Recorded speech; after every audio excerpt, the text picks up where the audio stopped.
சமையல் everyday viewers எல்லாருக்கும் வணக்கம். இன்றைக்கி நம்ம வீடியோவில் முள்ளு முறுக்கு எப்படி பண்ணுறதுன்னு பார்க்க போகிறோம். இந்த முறுக்கு பண்ணுறதுக்கு உளுந்து பொட்டுக்கடலை எதுவுமே தேவையில்லை. நம்ம அரிசி மாவும் பாசி பருப்பும் வச்சே நல்லா மொறுமொறுன்னு பண்ணிடலாம். வாங்க எப்படி பண்ணுறதுன்னு பார்த்துடலாம். ஃபஸ்ட்டு நம்ம பாசிப்பருப்பு முறுக்கு பண்ணுறதுக்கு நான் 1 கப் பாசிப்பருப்பு எடுத்துருக்கிறேன். இதை ஒரு பாத்திரத்துக்கு மாற்றிக்கலாம். இதில் நம்ம தேவையான அளவு தண்ணி விட்டு இந்த பாசிப்பருப்பை 3 தடவை நல்லா நம்ம கழுவி எடுத்துக்கலாம். நல்லா இந்த மாதிரி தேய்ச்சி கழுவி எடுத்துக்கோங்க.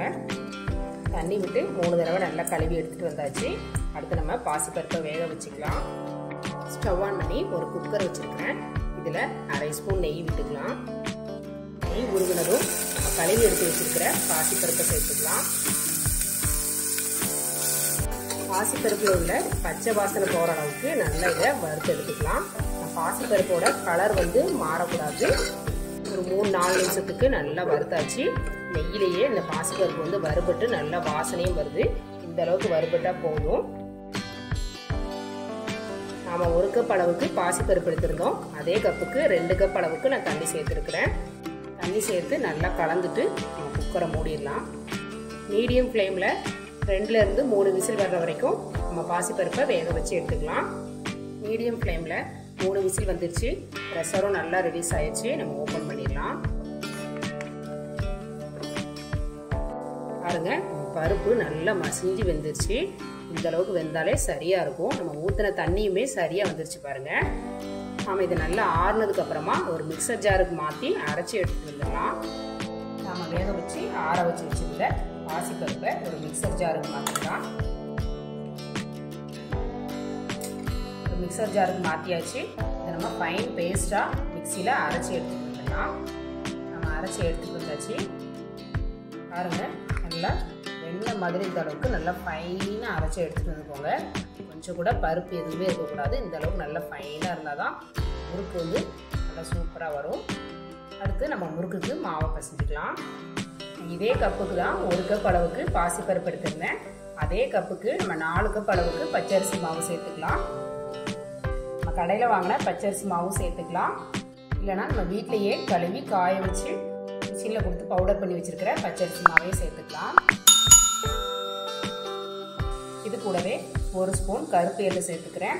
நீங்கள் இதுக்கு பதிலாக வெள்ளை எள்ளு இல்லைனா சீரகம், ஓமம் கூட சேர்த்துக்கலாம். இந்த மாவுக்கு தேவையான அளவு உப்பு சேர்த்துக்கிறேன்.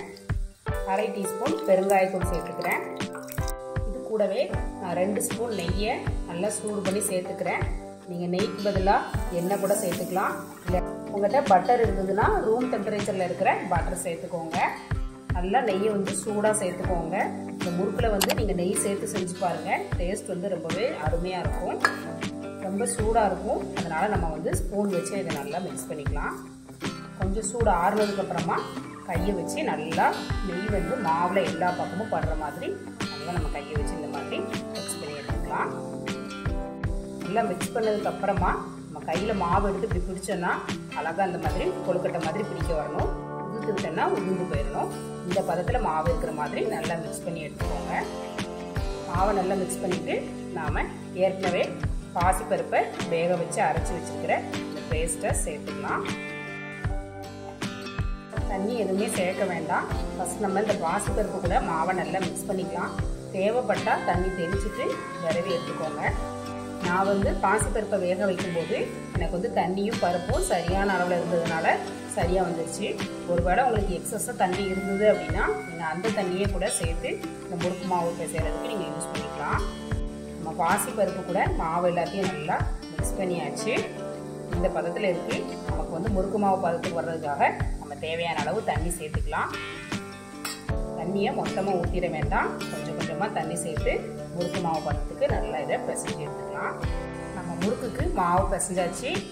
இந்த மாதிரி நம்ம விரல் வச்சு அழுத்தணும்னா இப்படி உள்ளே போகிற மாதிரி இருக்கணும். இந்த பதத்தில் நம்ம மாவு பிசைஞ்சு எடுத்துக்கணும்.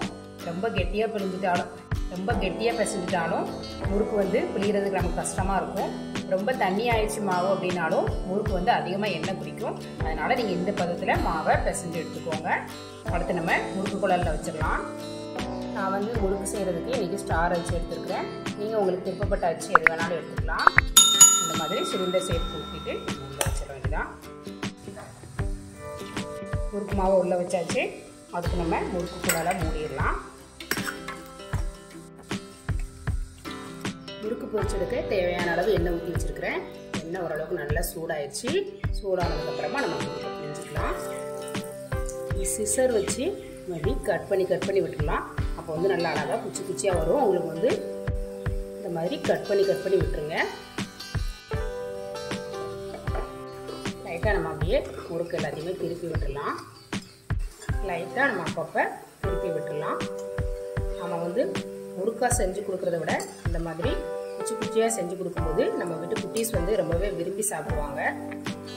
பாருங்கள், இப்போ ஓரளவுக்கு நுரை எல்லாமே அடங்கிடுச்சு. நம்ம முறுக்கு எல்லாத்தையுமே வெளியில் எடுத்துடலாம். பாருங்கள், நம்ம முறுக்கு எந்த அளவுக்கு நல்லா மொறுமொறுப்பாக இருக்குன்னு பாருங்கள். நல்லா மொறுமொறுவாக இருக்குது. நம்ம முறுக்கோட கலருமே நல்லா வெள்ளையாக இருக்குது. அதிகமாக செவக்கும் செய்யலை. நீங்கள் இந்த முறுக்கு ட்ரை பண்ணிவிட்டு எப்படி இருந்துச்சுன்னு கமெண்ட் பண்ணுங்கள். உங்களுக்கு இந்த வீடியோ பிடிச்சிருந்தா லைக் பண்ணுங்கள். உங்கள் ஃப்ரெண்ட்ஸ் அண்ட் ரிலேட்டிவ்ஸ் கூட ஷேர் பண்ணிக்கோங்க. சமையல் எவ்ரிடே சேனலை சப்ஸ்கிரைப் பண்ணாதவங்க சப்ஸ்கிரைப் பண்ணிக்கோங்க. தேங்க்யூ.